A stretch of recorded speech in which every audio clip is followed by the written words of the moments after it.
3. Grief. Past research on grief can be divided into 3 areas. 1. Research on the impact of grief on physical illness. 2. Research on the impact of grief on mental illness. And 3. Research on the relationship between widowhood and mortality. However, the word grief is often defined as an emotional response to loss. Psychologists recommend that we use the word carefully when understanding the definition of the word, so that people can understand what we are talking about, as Elias, 1991, put it.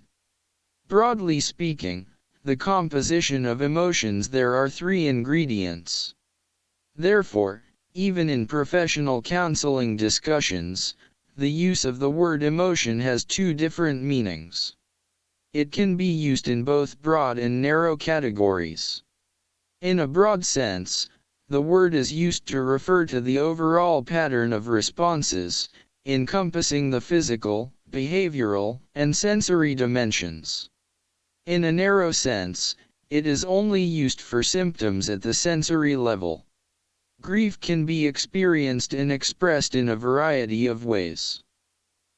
Worden, 2002, believes that grief includes physical, psychological, emotional/cognitive, and behavioral dimensions. The following are some descriptions of these parts. 1. Body perception, for example, cold stomach, phlegm in the throat, chest depression, limb pain, excessive sensitivity to noise, shortness of breath, dissociation, lack of energy, muscle weakness, dry mouth, tongue dryness, limb incoordination.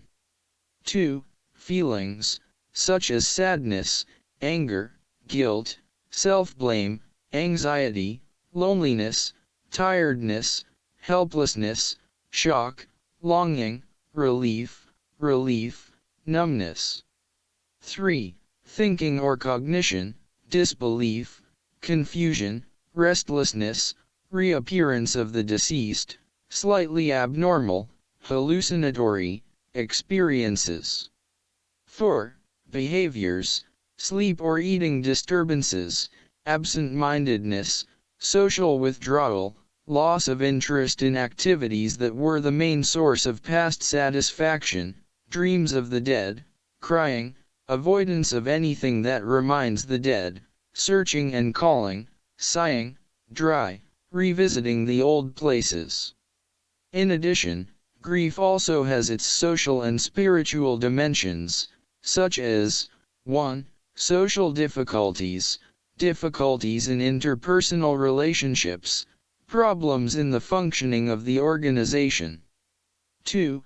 Spiritual pursuit, the pursuit of the meaning of life, the hatred of God, or the understanding that the personal value system cannot cope with the loss of particularity.